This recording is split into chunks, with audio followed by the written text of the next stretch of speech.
ধোয়া ওঠা গরম স্যুপের বাটি টেবিলে, ওষুধের সময় দেখতে মনোযোগী, অধিকতর নিদ্রাচ্ছন্ন অধিক, ব্যথায় টনটনে দেহখানা, নড়াচড়া করলেই তাজা হয়ে ওঠে লোহময়, যাতনায় ছটফট করতে করতে সবে নিদ্রায় মগ্ন। নিদ্রাকর্ষক মুখশ্রীটা ভিন্ন রকম, জেগে তোলার স্পৃহা নিমিষেই ঘুচে গেছে, অথচ করণীয় কিছু নেই। ক্ষুধার্ত রাখা যাবে না, নিজের সাথে লড়াই করে অবশেষে ডাকলাম রোধিককে। ক্লান্ত নেত্রযুগল মেলেই আরও দৃঢ় হলো নিদ্রার। এবার শরীরে হাত দিয়ে ডাকলাম। রোধিক নিদ্রা ঘোরে আহ শব্দটি নির্গত করলেন। তৎক্ষণাৎ আমি হতাশাগ্রস্ত কণ্ঠে বলি, কি হয়েছে? ঠিক আছেন? ব্যথা লেগেছে? বুকেও আঘাত পেয়েছি, তাই। নতজানু করলাম মস্তিষ্ক। নিজের অগোচরেই তাকে তীব্রতর আঘাতে জর্জরিত করলাম। মিনমিনে গলায় বললাম, সরি, আমি বুঝতে পারিনি।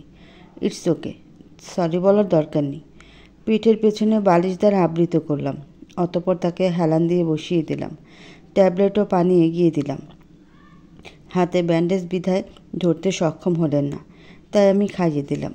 স্যুপ তুলে চামচ পরিমাণ এগিয়ে দিতেই নাকচ করলেন তিনি। সোজা সাপটা বললেন, গলায় ব্যথা জোনাকি? সামান্য ট্যাবলেট খেতেই গলায় আটকে আসে, খেতে পারবো না। এত বড় শক্তিশালী একজন সুদর্শন সুপুরুষের মুখে এ কথা মানায় না। সামান্য একটা ট্যাবলেট খেতে পারছে না? How funny! লোকেরা জানতে পারলে আপনাকে মিউজিয়ামে রাখার ব্যবস্থা করবে। তার আগে চট করে খেয়ে ফেলুন তো। ভ্রু কুঁচকালেন তিনি। হৃদস্পন্দন অস্বাভাবিক বৃদ্ধি পেয়েছে, পুরনো সেই দিনের মতো। হাত পা যথারীতি কম্পিত লাগলো। আমার হৃৎপিণ্ডের স্পন্দন প্রক্রিয়া চূড়ান্ত পাল্টে দিয়ে বললেন, তুমি আমাকে বিদ্রুপ করছো নাকি বাচ্চা বোলাচ্ছ? কোনটা বলো তো? মিস্টার, আপনি কি বাচ্চা যে আপনাকে বোলাতে যাব? তাও পরবর্তী শব্দটা মুখে আটকে রইল, নির্গত হওয়ার সময় হলো না। আমি চামচ মুখে তুলে দিলাম, পরপর কয়েক চামচ খাইয়ে দিলাম। অতঃপর খাবারের পরবর্তী মেডিসিনগুলো খাইয়ে দিলাম। রোধিক রীতিমতো ঘামছেন। সর্বদা সন্ধ্যার পর মুহূর্তে কিংবা অফিস থেকে এসে শাওয়ার নেয়।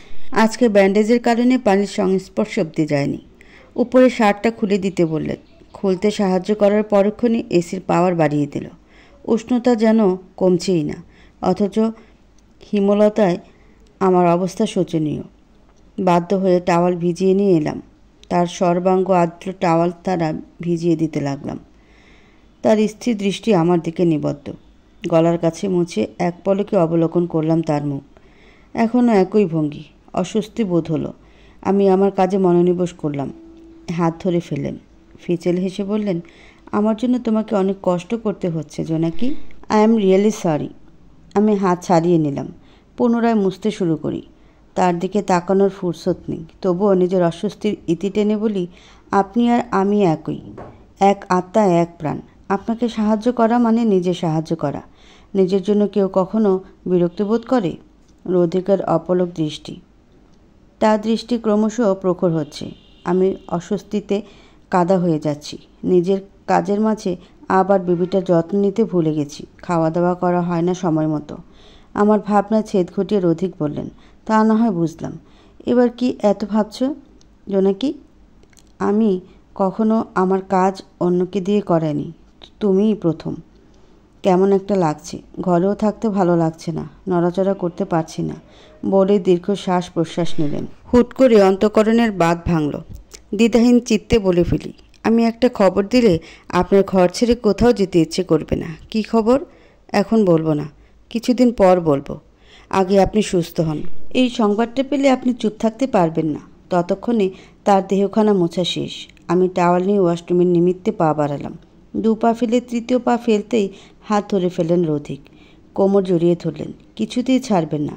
আমি পড়লাম ফেসাদে। কিভাবে সূচনা ঘটাবো?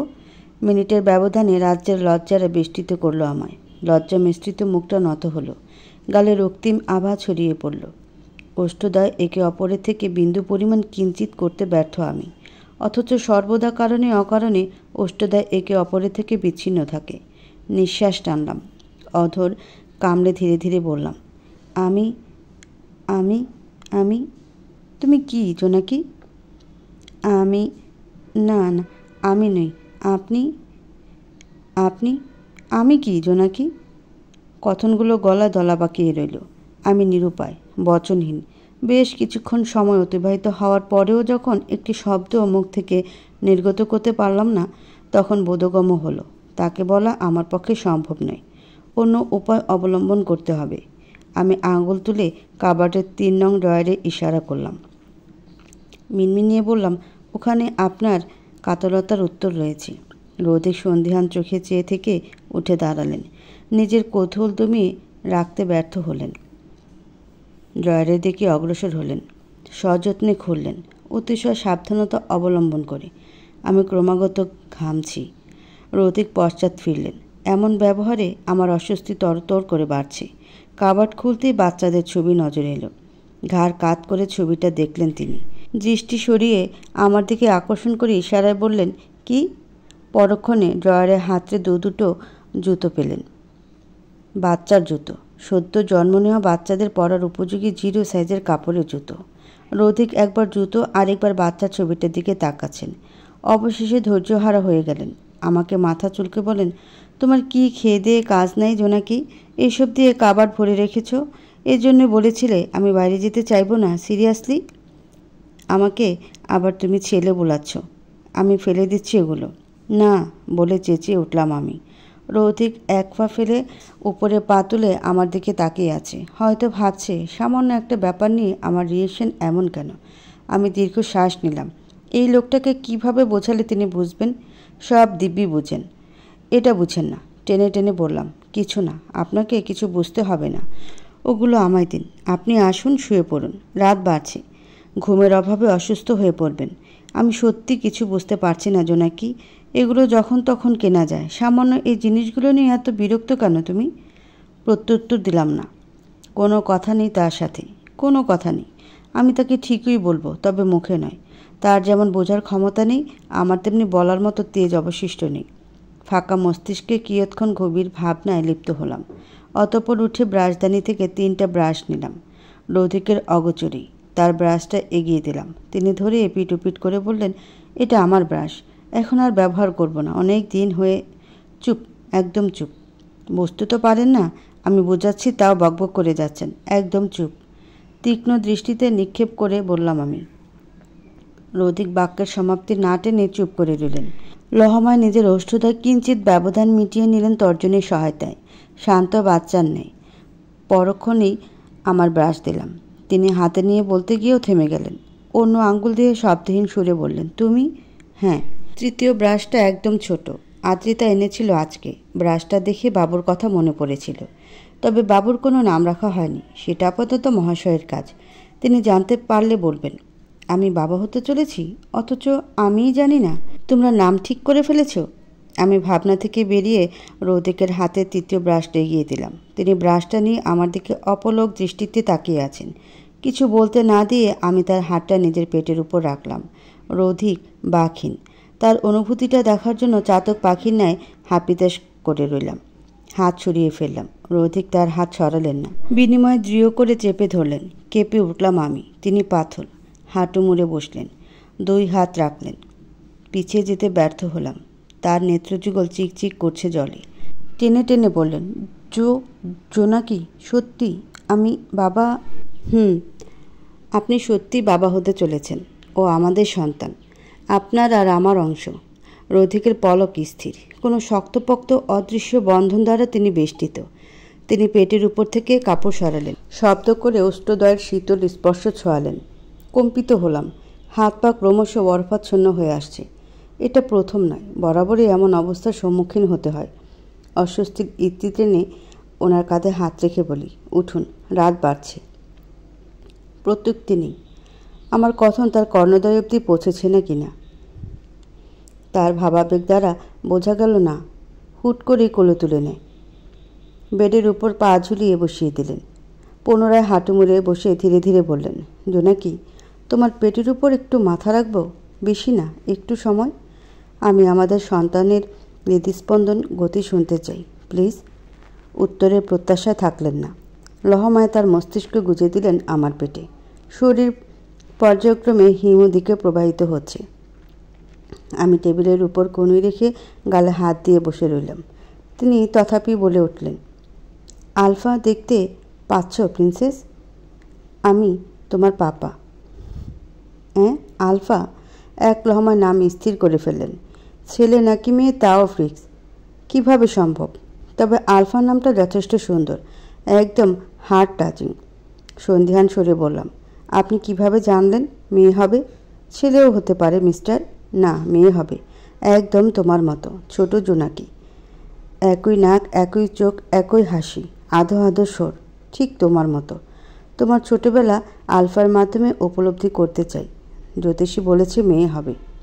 আমার চোখ চড়ক গাছ। ইতিমধ্যে তার জ্যোতিষীর সঙ্গে সাক্ষাৎ করেছেন? সর্বাপেক্ষা কিংকর্তব্য বিমূঢ় বিষয় তিনি এইসব বিশ্বাস করেন।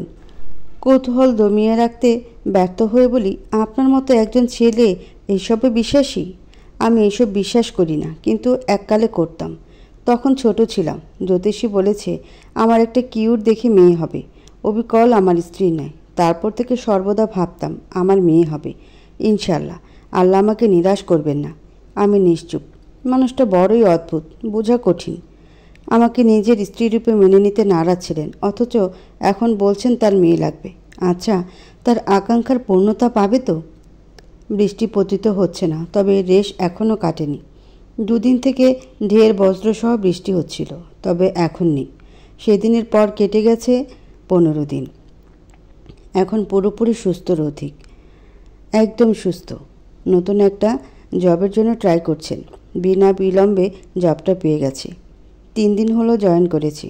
তিনি অফিসে থাকলেও ঘন্টা অন্তর অন্তর ফোন করে বেবির কথা জিজ্ঞেস করতে বিস্মিত হয় না। ধীরে ধীরে তার পাগলামি ক্রমাগত বেড়েই চলেছে। বাড়ির সকলে যোগ দিয়েছে সাথে। আগামীকাল থেকে বিয়ের তোড়জোড় শুরু হবে।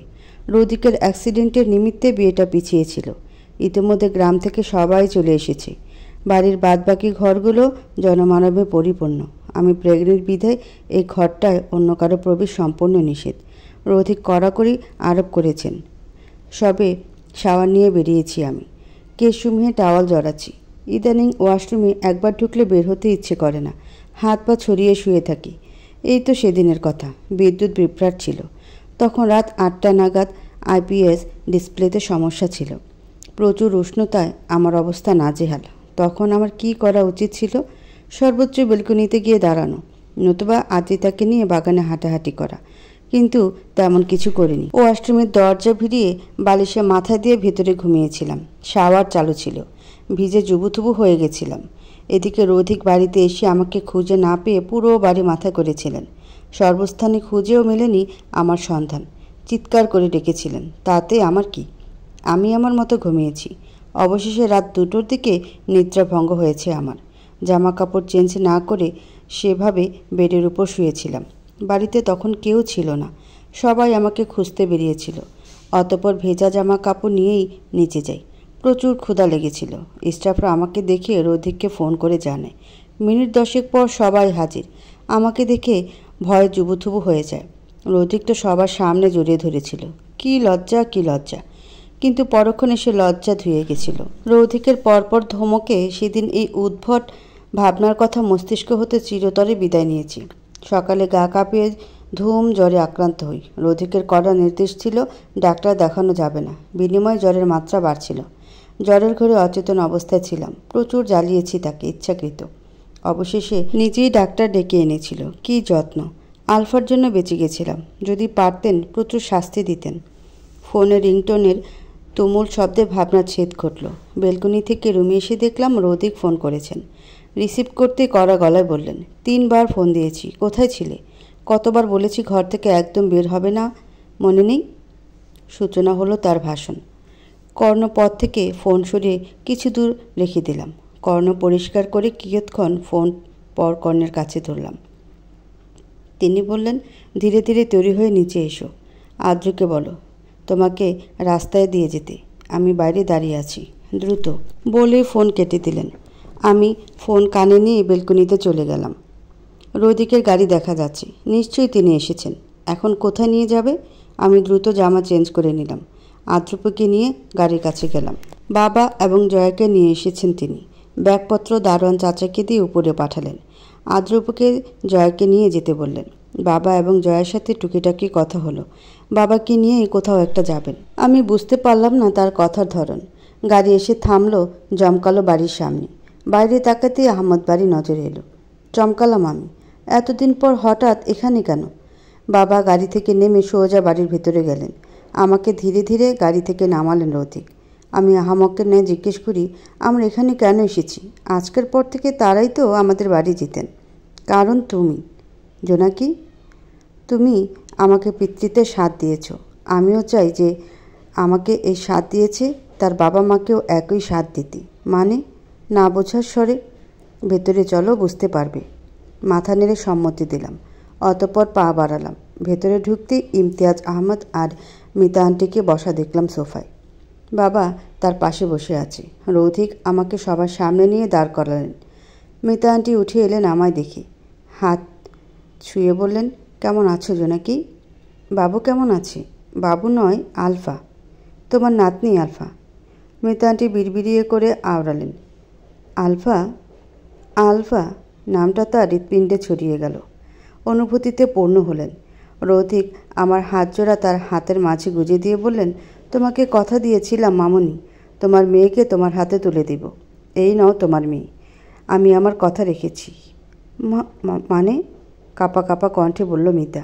মানে এই তোমার ছোট ইফা, 3 বছর বয়সে হারিয়ে যাওয়া মেয়ে। এখন একটু বড় হয়েছে, তবে তোমার কাছে ছোটই আছে। মিতা আন্টি স্থির। কথা বলতে ভুলে গেছেন। আমিও স্থির। আমি কেন তার মেয়ে হতে যাব? আমার মা তো নেই, গত হয়েছেন। সব পেঁচিয়ে যাচ্ছে। কী সব বলছেন আপনি? আমি জোনাকি, আমার বাবার মেয়ে ইফা নই। ইমতিয়াজ আহমেদ আবেগে আপ্লুত হয়ে গেলেন, তবুও তার সিদ্ধান্তে অনড়। প্রমাণ চাইলেন। রৌথিক সময় নিলেন না। আমার গলা থেকে লকেটটা খুলে তার হাতে ধরিয়ে দিলেন। এপিট ওপিট করে দেখে বললেন, এটা তো আমার মেয়ে, ওর কাছে কি করে গেল? এটা আমার, বলেই তার হাত থেকে নিয়ে নিলাম। রৌথিক দৃঢ় প্রমাণস্বরূপ বাবাকে দাঁড় করালেন। সন্দিহান সুরে বললেন, ওনাকে একটু ভালোভাবে লক্ষ্য করুন, চিনতে পারছেন কি না? না, একত্রে বলে ওঠে দুজনে। লহমায় একটা ছবি এগিয়ে দিলেন তাদের দিকে। উক্ত ছবিতে আমি বাবার কোলে, ছোটবেলার ছবি। মাথার দুপাশে দুটো বিনুনি করা। আমি চুল ধরে আছি। ছবিতেই আমাকে উদ্দেশ্য করে বলেন, এই মানুষটাকে চেনেন? বেশ কিয়ৎক্ষণ সময় নিলেন। লহমায় উত্তেজিত হয়ে উঠলেন, এই সেই লোকটা যার কাছে আমার মেয়েকে রেখেছিলাম। আমার মেয়েকে নিয়ে পালিয়েছিল। আমি কত খুঁজেছি কিন্তু পাইনি। মিতা যথারীতি ক্ষিপ্ত হলেন। এগিয়ে গেলেন বাবার দিকে। রৌথিক থামিয়ে দিলেন। স্টাফদের ডেকে পানি আনতে বললেন। আমি নিশ্চুপ একপাশে দাঁড়িয়ে তাদের কাণ্ড দেখছি। ধৈর্যের বাঁধ ভাঙতে এগিয়ে এলাম। চড়া গলায় বললাম, হচ্ছেটা কি এখানে? কি হচ্ছে? রৌথিককে উদ্দেশ্য করে বললাম, আপনি আমাদের এখানে কেন এনেছেন? বাবার অপারেশন করতে আপনার থেকে টাকা নিয়েছিলাম বলে। ঠিক আছে, শর্ত মোতাবেক আমি চলে যাব। হ্যাপি? জাস্ট শাট আপ জোনাকি। এতটা অবুঝ নয় যে ধরে ধরে বোঝাবো। কান খুলে শুনে রাখো, তুমি এই বাড়ির ছোট মেয়ে, যার সাথে আমার বিয়ে হওয়ার কথা ছিল। ইয়ানাত ও ইভুর ছোট বোন। তোমার মনে না থাকা স্বাভাবিক, তবে এই বাড়ির ছোট মেয়ে ছিল তা নিশ্চয়ই অজানা নয়। আমি শব্দহীন সুরে মাথা নাড়ালাম। রৌথিক মিতা আন্টিকে বলতে বললেন। মিতা আন্টি এতক্ষণে দৃঢ়ভাবে বিশ্বাস স্থাপন করলেন। আমি তার হারিয়ে যাওয়া মেয়ে। অশ্রুসিক্ত নয়ন, দৃষ্টি টলমলে, শ্বাস প্রশ্বাস টেনে বললেন, তখন আমার মেয়ে সবে 3 বছরে পা রেখেছে। ঘরমুখো পরিবেশ। ট্রেনে গ্রামের উদ্দেশ্যে পাড়ি জমাই। এর আগে কখনো বীরভাট্টায় গ্রামে যাওয়া হয়নি। মধ্যবিত্ত পরিবার ছিল আমাদের। কমলাপুর রেলওয়ে স্টেশন হতে যাত্রা শুরু হয়। আমার কোলে ছিল ইফা আর হাত ধরা ছিল ইয়ানাত।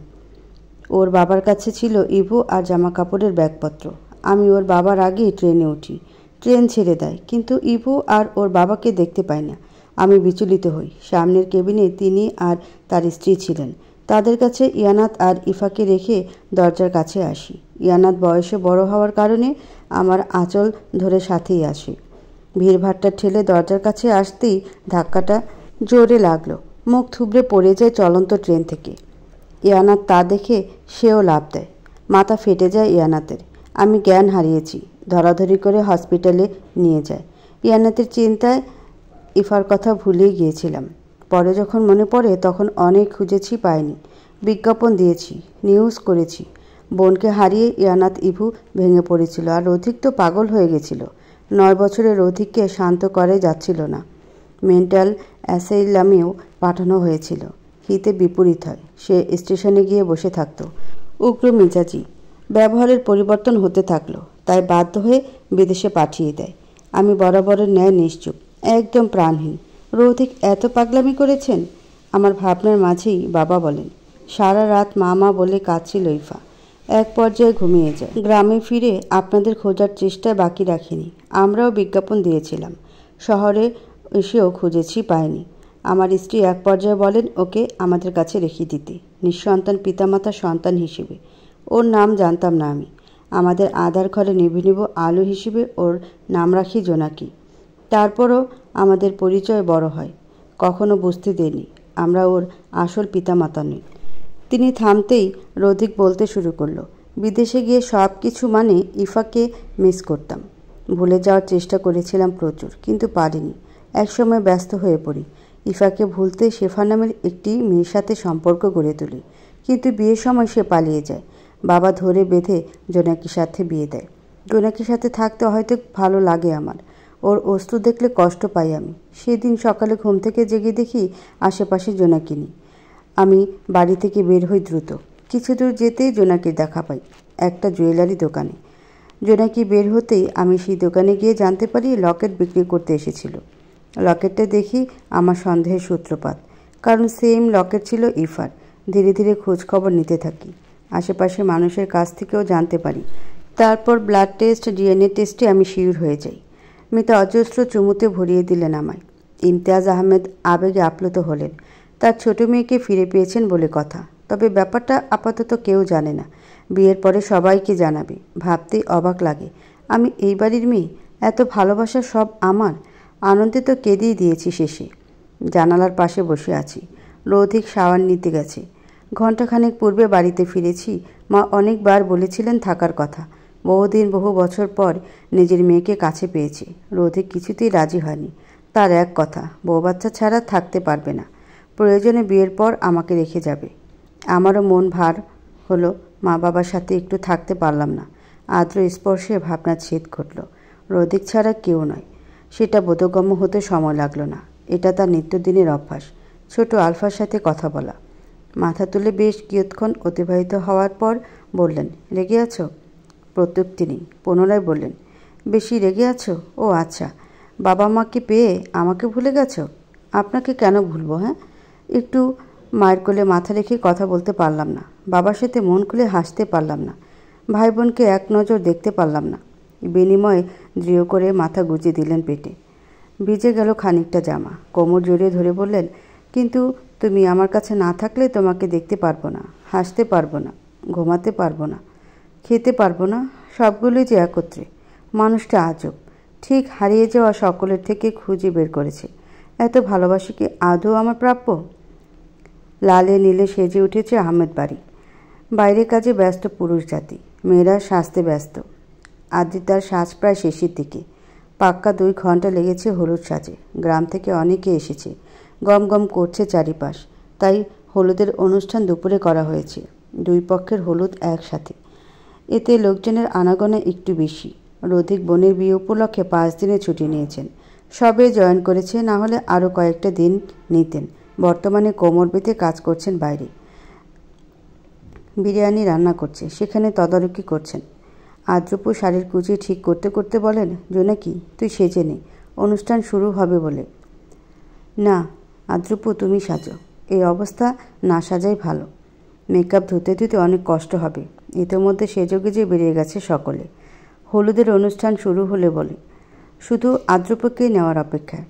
নূপুরের মৃদু শব্দে উপস্থিত হলেন ইয়ানাত আপু। আদ্রপুকে পরখ করে নিয়ে যেতে লাগলেন। আদ্রপু পা বাড়িয়ে পেছন ফিরলেন একচোট।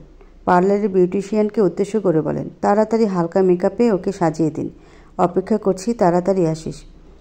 ও সাজার কি দরকার? বিরক্ত হয়ে ইয়ানাত।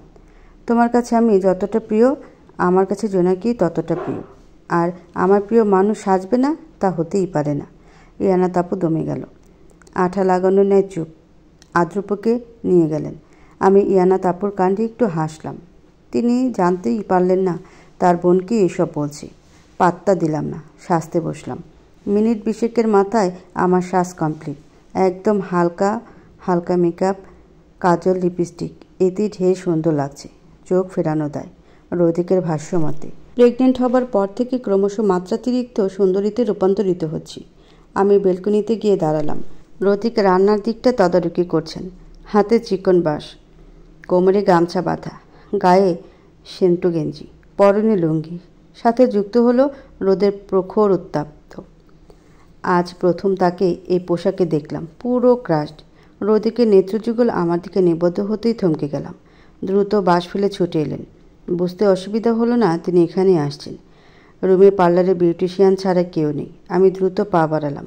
রৌদিক পৌঁছানোর পূর্বে প্রস্থান করতে হবে আমায়, কিন্তু তা আর হলো না। দ্বার পর্যন্ত অগ্রসর হতে হন্তদন্ত হয়ে এলেন রৌদিক। দুই পাশে হাত রেখে আটকে দাঁড়ালেন। হাতের ইশারায় চলে যেতে বললেন বিউটিশিয়ানকে। সেও ছুটলেন বৈদ্যুতিক গতিতে। রৌদিক শব্দ করে দরজা বন্ধ করে দিলেন। স্থির পা জোড়া গতিশীল করে এগিয়ে আসতে লাগলেন। তার পায়ের সাথে মিল রেখে আমিও পিছিয়ে যাচ্ছি ক্রমশ। এত সাজ কিসের? হলুদ কি তোমার? অভিজ্ঞ মহিলারা দেখলে আদ্রকে রেখে তোমায় হলুদ দিতে চলে আসবে। যাও, দ্রুত মুখ ধুয়ে এসো। তথাপি পা জোড়া গতিশীল। ক্রমশ এগুতে এগুতে উক্ত কথাটি বলেন। আমি পিছানো থামে সোজা হয়ে দাঁড়ালাম। ভ্রু কুচকে সোজা সাপটা বললাম, কোথায় সেজেছি? এটাকে সাজ মনে হচ্ছে আপনার? চোখ নাকি চুলা? শুনুন। পাশ কাটিয়ে যাওয়ার প্রয়াস করতেই হাত টেনে ধরল। দেয়ালের সাথে চেপে ধরে দুপাশে হাত দিয়ে আবদ্ধ করে দাঁড়ালেন। নাকের ডগার সাথে আমার নাক ঘষলেন। আদুরে গলায় বললেন, তুমি তো ইবলিশ, বোঝো না কেন? তোমার এই সাধারণ সাজই আমি ঘায়েল হয়ে যাই, তাই এত সাজের দরকার হয় না, বুঝেছ? উষ্ণ ওষ্ঠদ্বয় কিঞ্চিত স্পর্শ করলেন আমার ওষ্ঠদ্বয়। বিনিময়ে সরে গেলাম আমি। মাথা ধরে উঠল, তিতকুটের ঢেকুর উঠল। রৌদিকের শার্ট ধরে শরীরের ভারসাম্য রাখলাম। ক্রমশ হিমদিকে প্রবাহিত হচ্ছে দেহ। আমাকে এভাবে দেখে বিচলিত হয়ে গেল রৌদিক। দ্রুত চেপে ধরলেন। কোলে তুলে বেডের উপর বসিয়ে দিলেন। সাবধানে বালিশে মাথা রাখলেন। উত্তেজিত হয়ে বলল, হোয়াট হ্যাপেন্ড জোনাকি? কী হয়েছে? এমন করছো কেন? বেডশিট আঁকড়ে ধরে ব্যথা ছটফট করছি আমি। হুট করে ব্যথার কারণ খুঁজে পেলাম না। ধৈর্যহারা হয়ে বলি, জানি না, হয়তো আপনার শরীর থেকে আষ্টে গন্ধ আসছে। রৌদিক নিজের শার্ট শুকলেন, কিন্তু তিনি মাছের আশেপাশে যায়নি। রান্না তদারকি করছিলেন দূরে দাঁড়িয়ে। তাহলে কিভাবে সম্ভব? রৌদিক মেঝেতে কিয়ৎক্ষণ পদচারণ করলেন।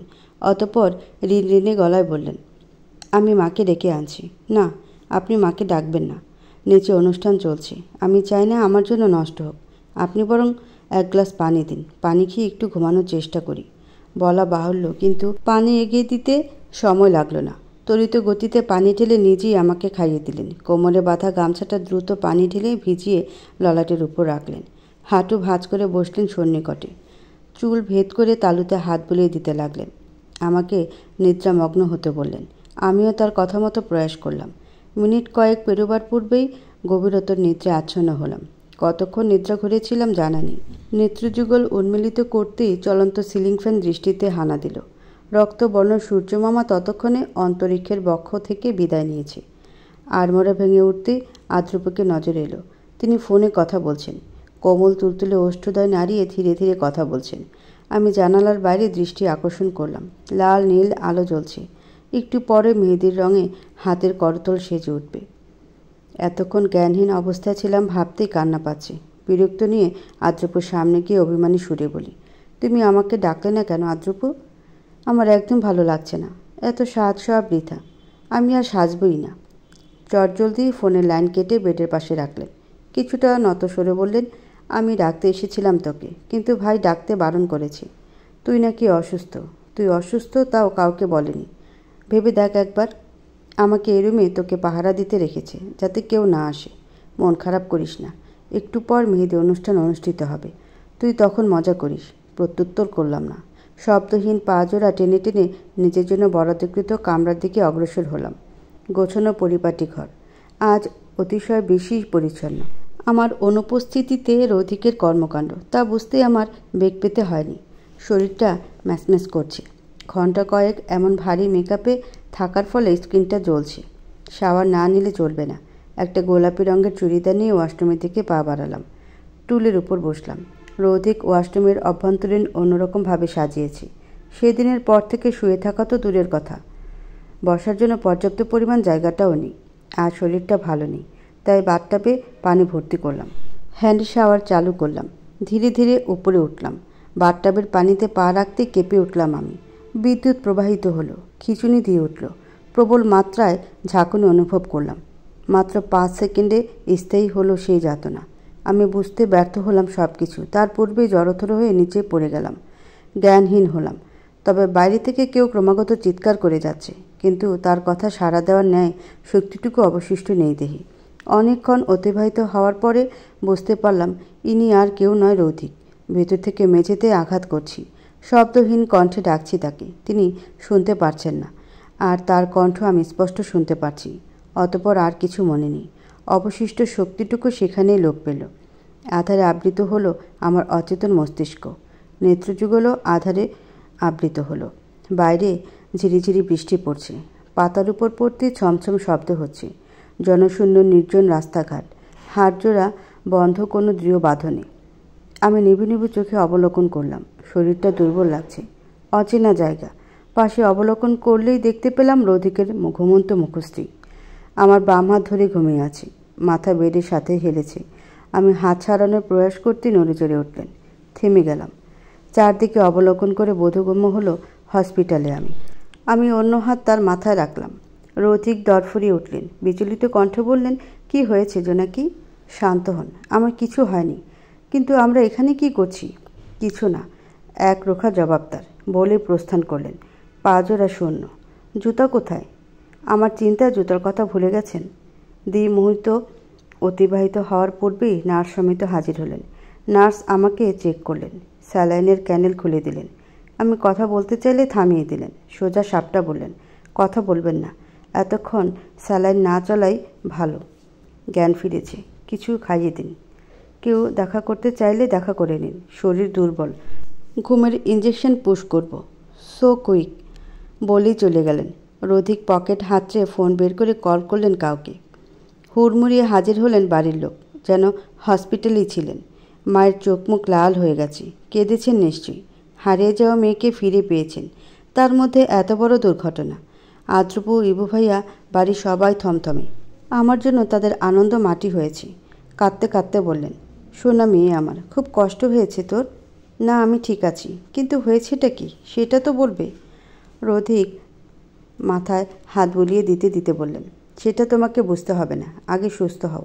তোমার আশেপাশে শত্রুর অভাব নেই, তবুও এতটা কেয়ারলেস কেন তুমি? কি হয়েছে? চুপ বলেছি না, আগে সুস্থ হও। হুড়মুড়িয়ে প্রবেশ করলেন ইয়ানাত। আমাকে জড়িয়ে ধরলেন। তার চোখ জোড়া ছলছল অশ্রুতে। মা ক্ষিপ্ত হয়ে উঠলেন। ইয়ানাতকে চড় মারলেন। রাগান্বিত কণ্ঠে বললেন, তুই আবার এসেছিস? তোকে যেতে বলেছি না? মা, আমি সত্যি অনুতপ্ত, আমি বুঝতে পারিনি। তাহলে আমিও বুঝতে চাইছি না, যা এখান থেকে। টানতে টানতে বের করে দিলেন। বেশ খারাপ লাগলো তাকে দেখে। রৌথিক নিশ্চয়ই তাকে বলে দিয়েছেন আমি তার বোন হই। এর জন্য হয়তো তিনি এতটা হাইপার। তাকে দেখে এটা বেশ বুঝতে পারছি, তিনিই কিছু করেছেন। কিন্তু করেছেনটা কি? আমার অসুস্থ হওয়ার পেছনে তার কোনো হাত নেই তো? সেদিনের পর অতিবাহিত হয়েছে প্রায় 8 মাসের মতো। হাসি আনন্দে কেটেছে। প্রথম দিকে সম্পূর্ণ যোগাযোগ বিচ্ছিন্ন ছিল ইয়ানাত আপুর সাথে। আমাদের বাড়ি কিংবা তার বাড়ি, কেউ তার সাথে কথা অবধি বলেনি। প্রায়ই ফোন করতে নামায়। আমি মেনে নিলেও রৌথিক মেনে নেয়নি। ফোন দিতেন না আমায়, যাতে ইয়ানাত আপুর সাথে যোগাযোগ করতে পারি। সেদিন ইয়ানাত আপু নিজের অগোচরেই তার বোনের জীবনটার ইতি টেনে দিচ্ছেন। পরে যখন জানতে পারেন, তখন দিশাহারা হয়ে গেছিলেন। যখন 5 মাসে পড়েছে আমার, তখন সবার কাছে বায়না ধরি যাতে ইয়ানাত আপুকে ক্ষমা করে দেয়। অবশেষে রাজিও হয়েছে। এখন 10 মাস চলছে। মেঘলা আকাশ, বাইরে পাখিদের কিচিরমিচির শব্দ শোনা যাচ্ছে। আমি বেডের নিচে শুয়ে গন্ধ শুকে চলেছি। ইদানিং বৃষ্টি বৃষ্টি গন্ধগুলো খুব ভালো লাগে। এর দরুন শাকসবজিতে পচন হলে সেই গন্ধ, আষ্টে গন্ধ, ঘামের দুর্গন্ধ, দুর্গন্ধযুক্ত সব কিছুই ভালো লাগে। যেগুলো পছন্দের সেগুলো অপছন্দময়। পায়ের শব্দ শ্রবণ হচ্ছে। নিশ্চয়ই রৌথিক ফিরছেন। মাঝরাতে তুলে বাইরে পাঠিয়েছি চকলেট কেক আনতে। আমার আবদার রাখতে সে সর্বদা সচেষ্ট। আমি দ্রুত বেডের নিচ থেকে বেরোনোর প্রয়াস করলাম। আমাকে এই অবস্থায় দেখলে আবার ধমকাবেন, কিন্তু ভাগ্য আমার সহায় নয়। আমার ভারী পেট নিয়ে বের হওয়ার আগে রৌধিক কেক নিয়ে হাজির। সৌজন্য হাসি রেখা টানলাম। রৌধিক ঘেমে একাকার। দম না নিয়ে বললেন, তুমি আবার নিচে ঢুকেছ? দরজা আটকে না গেলে ময়লার গন্ধ শুকে শুকে নিচে চলে যেতে। হিহি করে হেসে উঠলাম। একটু বের করবেন? না, ওভাবেই থাকো। কথা শোনো না, এবার ওভাবেই থাকো। রৌধিকের একরোখা জবাব। ওকে, কষ্ট হলে আপনার বেবির হবে, আমার না। রৌধিক বিরক্ত নিয়ে আমায় টেনে ধরলেন। কেকের প্যাকেটটা হাতে দিয়ে খেতে বললেন। ঘামার্ত শার্টটা খুলে রাখলেন। অমনি গন্ধটা নাকের কড়া নাড়ল। ধরতে গেলে রৌধিক ধরে ফেললেন। দ্রুত ওয়াশরুমে চলে গেলেন। আমি দীর্ঘ শ্বাস নিলাম। লোকটা এমন কেন? আমি কি টাকা চাইছি? ভেঙচি কেটে চকলেট কেক মুখে দিলাম। পেটে হাত রেখে আলফাকে বলেছি, ভালো লাগছে কেক আলফা? হেভি টেস্ট না? আরও খেতে চাও? তাইলে বাবাইকে বলবো। হ্যাঁ, বাবাইকে বলো। আমি তো এলাকার বাপ, এক রাতে চাইলেই দোকান খুলে রাখবো। অনেক কষ্টে এই প্যাকেটটা এনেছি। একটাই কেক ছিল এবং একটাই দোকান খোলা ছিল। আশ্চর্য তো, তুমি এলাকার বাপ হতে যাবে কেন? তুমি তো আলফার বাপ, সো আলফার জন্য করতেই পারো। গভীরতর ভাবনায় লিপ্ত হলেন। অতঃপর বললেন, ঠিক আছে, আলফার নিকনাম রাখবো এলাকা। সবাই দেখে বলবে এলাকার বাপ আইছে, তারপরে দোকান খুলে দিবে। কি বলো? তাহলে আমাকে কেন বিয়ে করেছেন? পৃথিবীকে বিয়ে করতেন, সবাই বলতো পৃথিবীর জামাই আইছে। হা হা করে হেসে ফেললাম। তাহলে এই জীবনে বউ জুটত না। রৌধিক নিশ্চুপ। সে জানে আমার সাথে পারবে না, তাই চুপচাপ শুয়ে পড়লেন। খাওয়া শেষ হলে আমাকে শুতে বললেন। আমি খেতে লাগলাম। পেটে চিনচিনে ব্যথা অনুভব করলাম। কেক খাওয়ার এমনটা হচ্ছে ধরে নিলাম। ধীরে ধীরে ব্যথাটা প্রবল মাত্রায় পৌঁছেছে। শ্বাস আটকে আসছে ক্রমশ। হাত ফসকে পড়ে গেল কেকের প্যাকেট। হাত জোড়া আটকে ধরল বেডশিটে। গাল গড়িয়ে পড়ছে অশ্রুধারা। আমি শব্দহীন সরে বলছি, শুনছেন?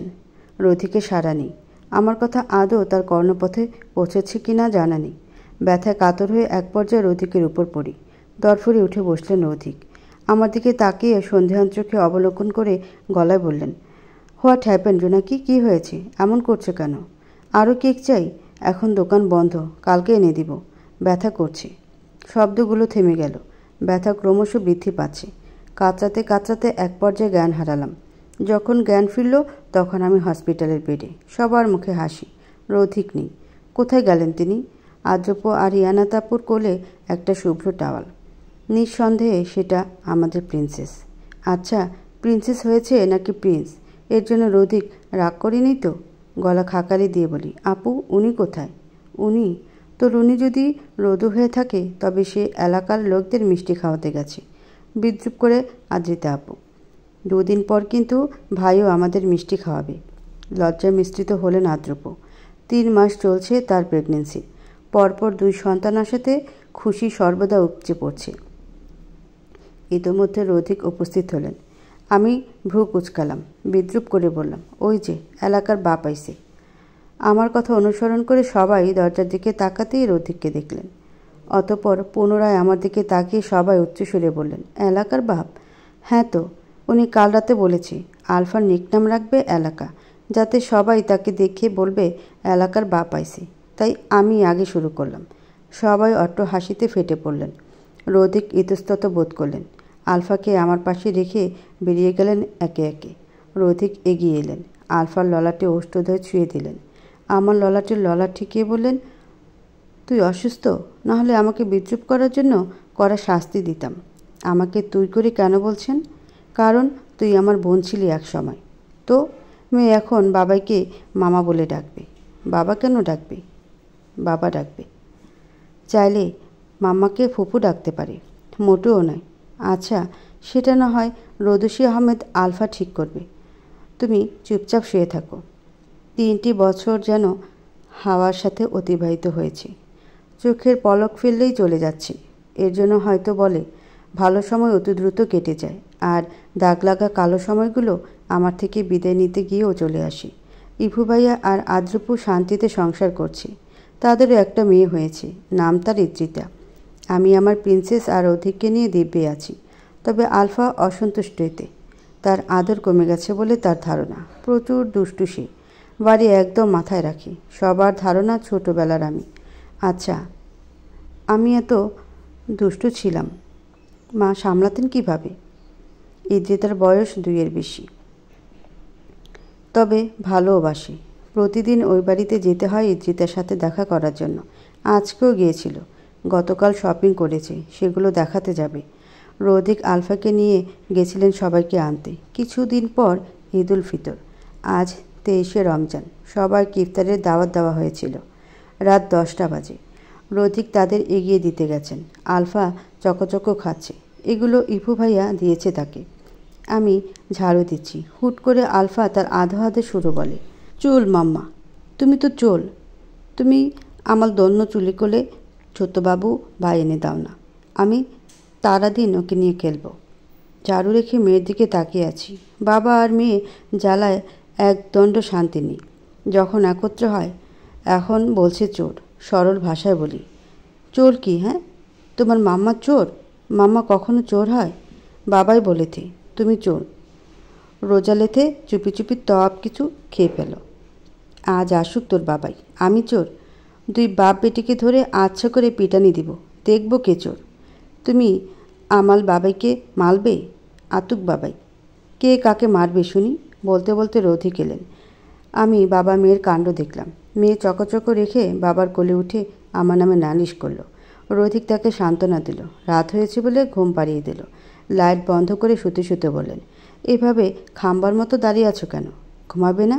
সেহরির সময় উঠতে পারবে না কিন্তু। আপনার কি? হ্যাঁ, আপনার কি? মেয়েকে শোনাচ্ছেন তার মা রোজা রাখে না, চুরি করে খায়। এসব বাইরে গিয়ে বললে কি হবে? ততক্ষণে আধারে আবৃত হয়েছে ঘর। রৌধিকের মুখশ্রী দেখা গেল না। আমার হাত টেনে কোলের উপর বসালেন। কোমর জড়িয়ে কাঁধে মুখ গুজে দিলেন। চুলগুলো সরিয়ে দিয়ে বললেন, সামান্য এই কারণে বাচ্চাদের মতো গাল ফুলিয়ে আছো তুমি? কয়টা বাচ্চা সামলাবো আমি? ছোটটাকে কথা জালে সামলানো যায়, কিন্তু বড়টাকে? সে কি কথায় ভুলে? তাকে তো আদর করে ভুলিয়ে দিতে হয়। আলফা সারাদিন কিছু খায়নি। ওর মাম্মা বাবাই রোজা রেখেছে, সেও রাখবে, তাই কথায় ভুলিয়ে ওকে খাইয়েছি। আর এটা আমাদের সিক্রেট, কাউকে বলবে না। নিমিষেই রাগ মিশে গেল। এক চিলতে হাসি ফুটল মুখে। আমি মাথা রাখলাম রৌধিকের বুকে। এই মানুষটার বুকে মাথা রাখলে সব কিছু ভুলে যাই তৎক্ষণাৎ। 12টা তো বেজে যাচ্ছে। 3টায় সেহরিতে উঠতে হবে। ঘুমাবে না? আর একটু থাকি না। অনুবদ্ধ আয়াসে তোকে নাহি চাই, তবে পরিশিষ্ট তুমিহীনা হলে না চলবেই না।